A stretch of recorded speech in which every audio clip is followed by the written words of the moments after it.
Hello guys, welcome back to our channel economic pie. So in the last videos हमने differentiation और integration को discuss किया और हमने ये डिस्कस किया कि कौन कौन से फंक्शंस होते हैं और उन फंक्शंस को हम किस तरीके से डिफरेंशिएट करते हैं या इंटीग्रेट करते हैं with the help of some rules. But this particular video is going to be all about building your mathematical foundation for micro economics. क्योंकि क्या है, हम माइक्रो इकोनॉमिक्स को एप्लीकेशन बेस्ड स्टडी नहीं करते हैं और उसकी वजह से कुछ यूजीसी नेट में क्वेश्चंस आते हैं जिनको हम स्किप कर देते हैं क्योंकि हमारा जो मैथमेटिकल कॉन्सेप्ट्स हैं वो क्लियर नहीं होते हैं। तो हमने पहले भी, जैसे कि मैंने आपको इस वीडियो में आपके साथ डिस्कस करना है कि फंक्शंस क्या होते हैं, स्लोप क्या होता है, कर्वेचर क्या होता है। अब फंक्शन के बारे में हम ऑलरेडी डिस्कस कर चुके हैं, बट थोड़ा सा इसके बारे में मैं और आपको बताऊंगी कि पर्टिकुलरली फंक्शन क्या होता है। सो लुक एट हियर, जैसा कि मैंने आपको ऑलरेडी इसके बारे में बताया है कि जब हम कभी भी डिफरेंशिएशन करते हैं तो हम उसका किसी भी फंक्शन का करते हैं। Like here y is the function of x, तो यहाँ पे जो y है that is dependent variable and x is independent variable, right. तो अब यहाँ पे ये तो है कि फंक्शन, किसी भी हम फंक्शन का डिफरेंशिएशन करते हैं। अब हमको ये समझना है कि ये जो फंक्शंस हैं वो बहुत सारे टाइप्स के होते हैं। लाइक अब हम इकोनॉमिक्स की, पर्टिकुलरली माइक्रो इकोनॉमिक्स की बात करें तो लीनियर फंक्शंस हो सकते हैं, नॉन लीनियर फंक्शंस हो सकते हैं। और इसके बारे में भी हमने ऑलरेडी एक वीडियो में डिस्कस किया हुआ है कि जो लीनियर फंक्शन होता है वो क्या होता है। उसमें जो हाईएस्ट पावर होती है वो 1 ही होती है, दैट इज़ ऑफ डिग्री 1, जो कि हमने पॉलिनोमियल फंक्शन के टाइप्स डिस्कस किए थे लास्ट वीडियो में। अगर आपने वो वीडियो नहीं देखा है, please go and watch that video first, तो आपको ये अच्छे से समझ में आ जाएगा। तो क्या है कि जो आपने पॉलिनोमियल फंक्शन के टाइप्स किए थे बेसिकली वही है, उसको थोड़ा सा उन्होंने बाइफर्केट कर दिया है दो टाइप्स में कि लीनियर फंक्शन होता है, एक नॉन लीनियर फंक्शन होते हैं। और जो लीनियर फंक्शन होता है वो बेसिकली इज़ ऑफ डिग्री 1, कि जिसमें पावर जो होती है बेसिकली हाईएस्ट पावर वो 1 ही होती है। जैसे कि आप इसमें देख सकते हो कि जो हाईएस्ट पावर है x की पावर जो है वो 1 है। ओके, हाईएस्ट पावर इस फंक्शन में, इस लीनियर फंक्शन में पर्टिकुलरली हमेशा 1 ही हो सकती है, उससे ज़्यादा नहीं हो सकती है। सेकेंड जो टाइप है दैट इज़ क्वाड्रेटिक। अब क्वाड्रेटिक जो होता है उसमें क्या है, हाईएस्ट पावर जो होती है वो 2 होती है। जैसा कि आप यहाँ पे देख सकते हो x की पावर 1 है और यहाँ पे x की पावर 2 है। ओके, तो हाईएस्ट पावर क्या होती है, यहाँ पे 2 होती है। और जो थर्ड है that is also non linear. अब उसमें क्या है, ये क्यूबिक नेचर का होता है। क्यूबिक क्या होता है कि इसमें जो हाईएस्ट पावर होती है वो 3 होती है। तो अब आप ये समझो कि लीनियर और नॉन लीनियर, लीनियर में हाईएस्ट पावर इज़ 1 और नॉन लीनियर में जो क्वाड्रेटिक है और जो थर्ड है क्यूबिक, क्वाड्रेटिक पॉलिनोमियल और क्यूबिक पॉलिनोमियल, ये दोनों नॉन लीनियर टाइप्स के हैं। और इसमें जो सेकंड है उसमें हाईएस्ट पावर 2 होती है और जो क्यूबिक है उसमें हाईएस्ट पावर 3 होती है। So this is all about कि फंक्शंस जो हैं वो माइक्रो इकोनॉमिक्स में अगर आपको बेसिकली क्वेश्चंस आते हैं तो वो इसी के अराउंड आएंगे। अंडरस्टैंड? तो अगर हम बात करें तो माइक्रो इकोनॉमिक्स जो है उसमें जो 95% ग्राफ्स हैं वो बेसिकली क्वाड्रेटिक नेचर के ही होते हैं। अंडरस्टैंड? जैसे कि अगर आप बात कर लो, जितने भी ग्राफ्स हैं जो यू शेप के हैं, वी शेप के हैं या के शेप के हैं, वो सारे के सारे कौन से होते हैं, क्वाड्रेटिक नेचर के होते हैं। अंडरस्टैंड? और बाकी जैसे कि आप अगर प्रोडक्शन फंक्शन की बात करो जिसमें कि आपको एक तरह से कर्वेचर होता है, जिसमें कि पहले जैसे रिटर्न्स टू स्केल हम डिस्कस करते हैं तो उसमें कर्वेचर आ जाता है, point of inflection on all that, वो आपने किया होगा। तो उसमें क्या है, वो क्यूबिक नेचर के होते हैं। जैसे कि अगर हम टीपी की बात करें, टोटल प्रोडक्शन की बात करें, तो उसमें जो कर्व होती है वो इस तरीके से होती है, like if you can see, if it is visible. तो यहाँ पे क्या है कि पहले ये क्या है, कन्वेक्स शेप की है, उसके बाद कनकेव शेप की है। ये क्या है, टीपी कर्व है।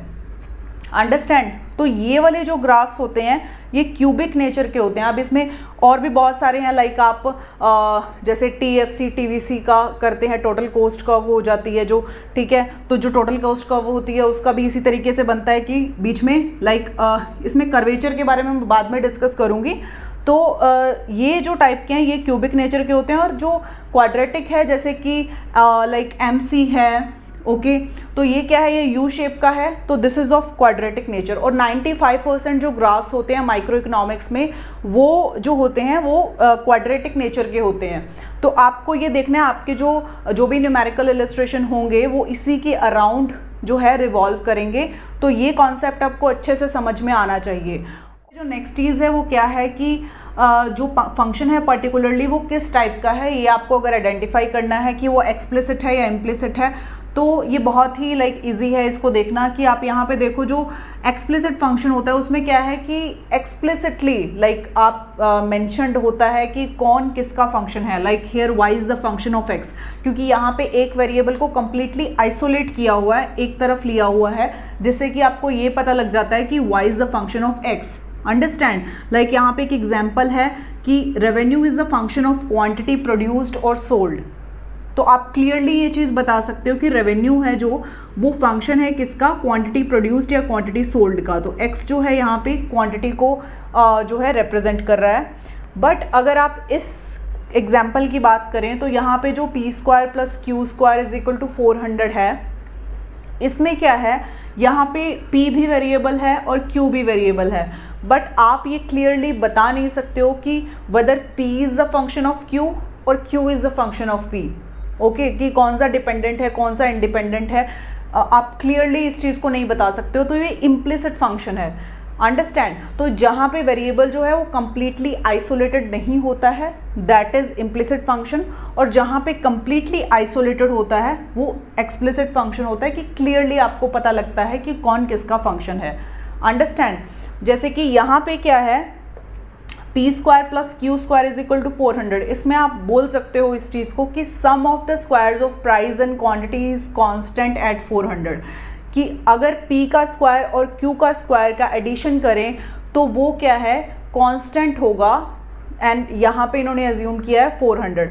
तो इसमें इसका क्या मतलब है, इसका मतलब है कि जो मार्केट है वो एक बैलेंस को फाइंड करने की कोशिश कर रही है। अब किस तरह का बैलेंस, ये हो सकता है कि लाइक आप इसमें इस केस में ये एज्यूम कर सकते हो कि जिस प्राइस पे कंज्यूमर्स विलिंग हैं किसी प्रोडक्ट को परचेज़ करने के लिए, उसी प्राइस पे जो प्रोड्यूसर्स हैं उस प्रोडक्ट को सेल करने के लिए तैयार हैं, अंडरस्टैंड। तो ये है कि लाइक मार्केट जो है वो बैलेंस बनाने का कोशिश कर रही है इस केस में। अब क्या है, एक और चीज़ है कि लीनियर जो फंक्शन होता है उसमें कभी भी लाइक ऐसे नहीं होगा। जो लीनियर फंक्शन है, इस फंक्शन की मैं बात कर रही हूँ कि अगर लीनियर फंक्शन है उसमें कभी भी xy नहीं होगा, ना ही x/y, ऐसा कभी भी नहीं होगा। क्योंकि लीनियर फंक्शन में क्या है, हमने क्या देखा है कि लीनियर फंक्शन में जो पावर होती है, जो एक्सपोनेंट होता है वो हाईएस्ट 1 होता है, that is of degree 1, okay, जो कि हम ऑलरेडी डिस्कस कर चुके हैं। तो यहाँ पे xy होने का मतलब क्या है, मतलब ये तो मल्टीप्लिकेशन हो गया, तो यहाँ पे x का भी अपना पावर होगा, y का भी अपना पावर होगा, अंडरस्टैंड, लाइक x का 1 y का 1, तो हमने तो 1 ही एज्यूम किया है, सॉरी हमने 1 ही बताया है कि 1 ही होगा इसमें हाईएस्ट पावर, अंडरस्टैंड। तो इसलिए यहाँ पे जो लीनियर फंक्शन है उसमें कभी भी xy या x/y नहीं होता है, दिस इज़ द थिंग। और मैंने ये चीज़ आपको ऑलरेडी बता दी है कि जो माइक्रो इकोनॉमिक्स है उसमें 95% जो ग्राफ्स होते हैं वो क्वाड्रेटिक नेचर के होते हैं, और कुछ एक जो होते हैं वो क्यूबिक नेचर के होते हैं। जैसे कि मैंने यहाँ पे अभी डिस्कस किया कि जो टीपी है उसमें लाइक कर्वेचर होता है, like increasing returns to scale, decreasing returns to scale, तो वो सब चीज़ें, तो ये हैं क्यूबिक नेचर के और ये हैं जो क्वाड्रेटिक नेचर के। So guys, I hope that कि आपको फंक्शन के बारे में समझ में आया होगा कि फंक्शन क्या होता है। अभी I am going to be discussing about slope and curvature. तो स्लोप और कर्वेचर क्या होता है बेसिकली, तो स्लोप जो होता है अगर हम उसको एक मीनिंग उसका देखें तो स्लोप का मतलब होता है स्टीपनेस, ओके, और कर्वेचर होता है कि degree to which curve is bending. अब इसका एक थोड़ा सा रियल वर्ल्ड एग्जांपल लेते हैं। मान लो कि एक रोड है जिस पे आप जा रहे हो, तो उसका जो स्लोप है, अंडरस्टैंड, जो रोड का स्लोप है वो क्या होगा, वो ये डिटर्मिन करेगा कि आपकी कार की स्पीड को बहुत वो अफेक्ट करने वाला है, अंडरस्टैंड, जो उसका स्लोप होगा। और जो कार के जो टर्न्स हैं वो कितने शार्प हैं, वो कर्वेचर है, ओके। तो आई होप सो थोड़ा सा आपको आइडिया लगा होगा कि स्लोप क्या होता है और कर्वेचर क्या होता है। मतलब जो टर्न्स आ रहे हैं, जब आप ट्रिप पे जा रहे हैं तो टर्न्स आ रहे हैं जो, तो वो जो टर्न्स हैं वो कर्वेचर की, वो कितने शार्प हैं या फिर वो कितने, या फिर अगर वो शार्प नहीं है तो वो कर्वेचर होता है। तो ये तो रहा कि रियल वर्ल्ड एग्जाम्पल क्या है। अब अगर हम इकोनॉमिक्स की बात करें तो आपने बहुत बार देखा होगा कि लाइक अब अगर हम किसी भी तरह का ग्राफ जो है वो बनाते हैं तो उसमें जो कर्व्स हैं या तो वो ऐसा स्टीप होती हैं या ऐसा फ्लैट होती हैं। ओके, अब ये जो स्टीप कर्व है इसका मतलब क्या होता है? इसका मतलब है कि अगर हम इसको अगर देखें प्राइस इलास्टिसिटी के कंटेक्स्ट में, तो क्या है कि प्राइस के चेंज होने से क्वांटिटी कितना चेंज हो रही है। अगर तो प्राइस मान लो 1 यूनिट चेंज हो रहा है और क्वांटिटी जो है वो 5 यूनिट्स चेंज हो रही है, वेदर इट इज़ इंक्रीजिंग और decreasing depends on the situation, but वो कितना चेंज हो रही है प्राइस के चेंज होने से।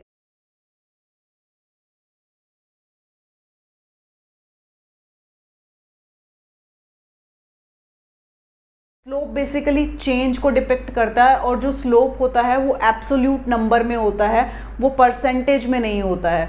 जैसे कि अभी मैंने आपको बताया कि लाइक 1 रुपी से प्राइस इंक्रीज़ हुआ तो क्वांटिटी 5 यूनिट से डिक्रीज़ हो गई।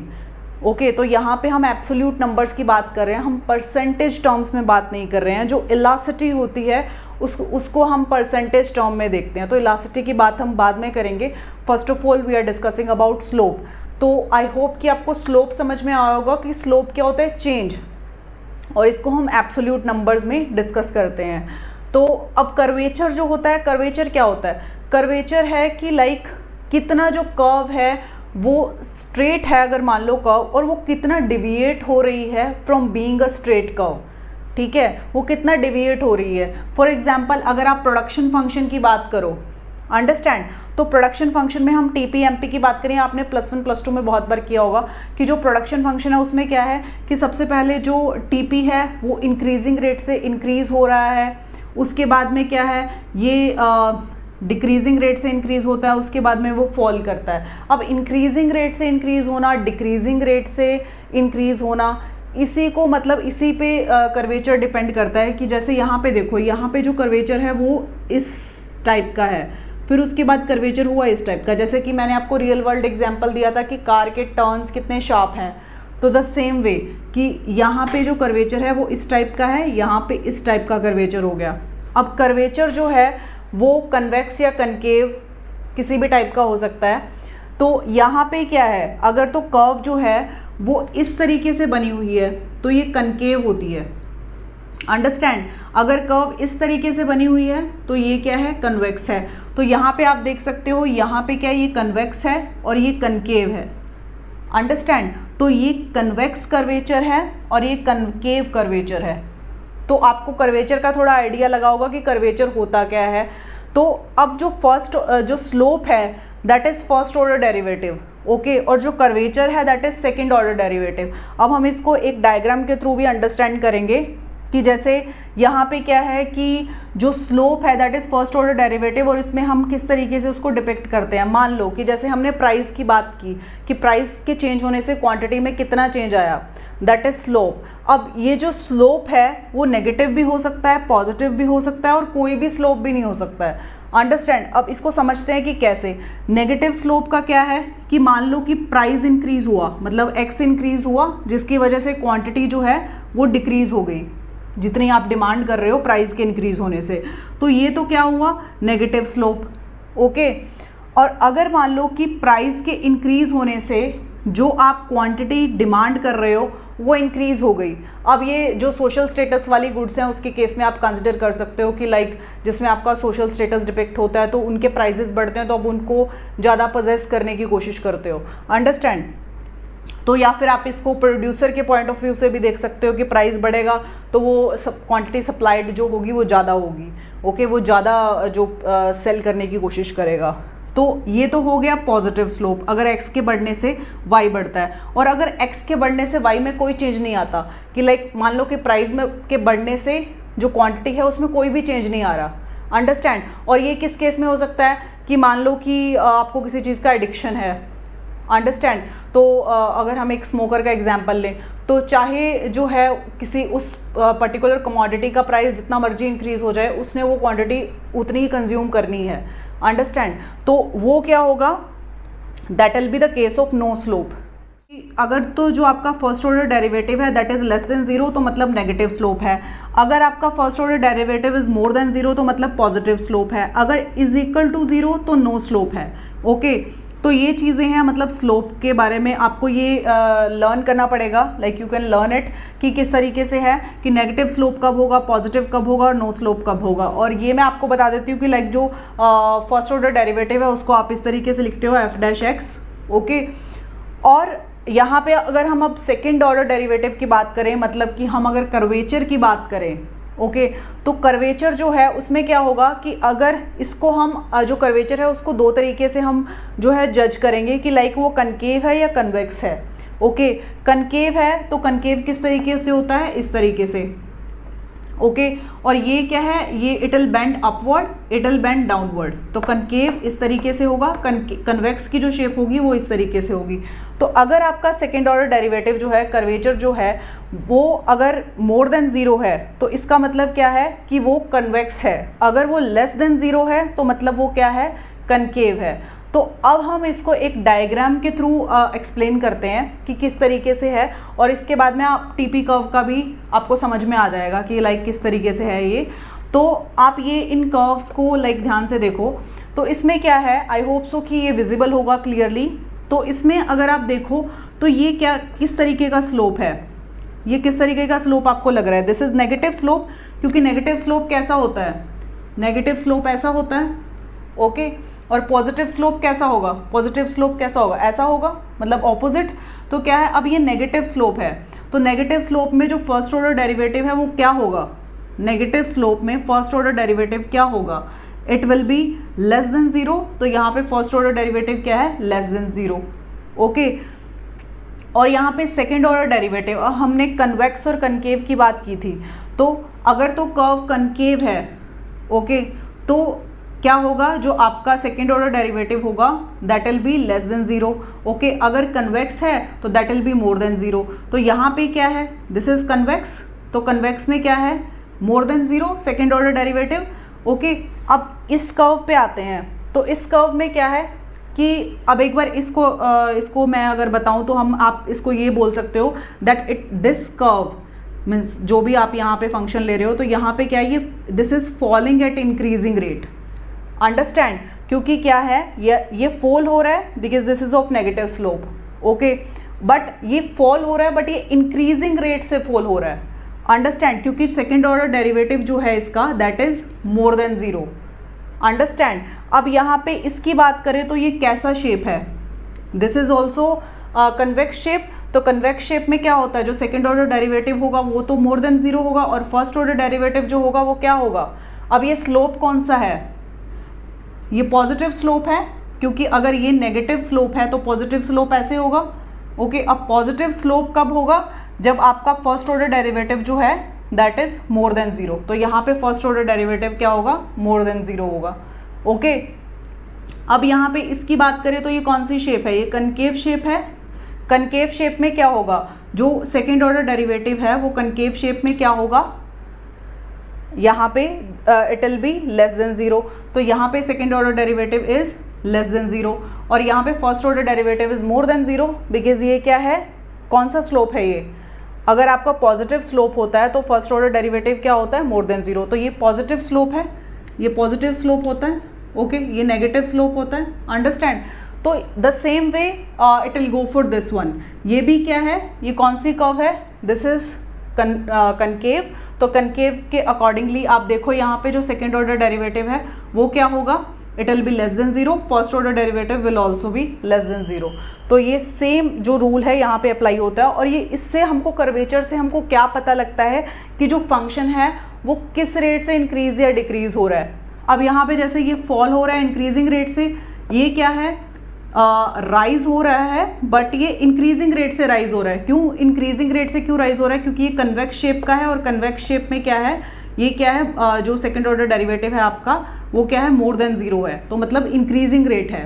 मोर देन ज़ीरो है तो इंक्रीजिंग रेट है, लेस देन ज़ीरो है तो डिक्रीजिंग रेट है। अब द सेम वे यहाँ पे ये राइज हो रहा है, बट ये डिक्रीजिंग रेट से राइज हो रहा है। क्यों डिक्रीजिंग रेट से राइज हो रहा है? क्योंकि ये क्या है, कनकेव शेप का है, और कनकेव शेप में क्या है, जो आपका कर्वेचर है that is less than zero, तो इसलिए ये डिक्रीजिंग रेट है। यहाँ पे क्या है, ये भी फॉल हो रहा है, बट ये डिक्रीजिंग रेट से फॉल हो रहा है क्योंकि ये कनकेव शेप का है। अंडरस्टैंड?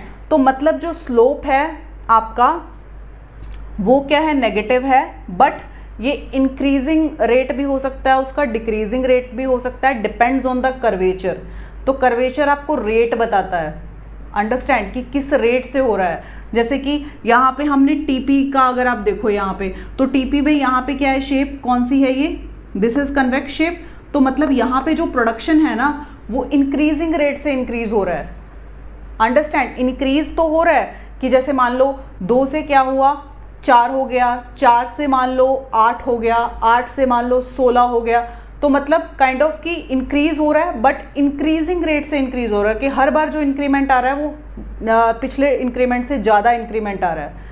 अंडरस्टैंड? तो वो इंक्रीजिंग रेट से इंक्रीज होना होता है। अब कनकेव शेप है तो कनकेव शेप का मतलब है कि वो पर्टिकुलर जो चीज़ है वो क्या हो रही है, इंक्रीज तो हो रही है, बट वो डिक्रीजिंग रेट से इंक्रीज हो रही है। लाइक पहला हो गया 2, उसके बाद में मान लो कि आपका हुआ इंक्रीज हुआ 6 हो गया, फिर उसके बाद में 7 हुआ, ठीक है, पहले वाले में ज़्यादा इंक्रीज हुआ, सेकंड वाले में कम हुआ।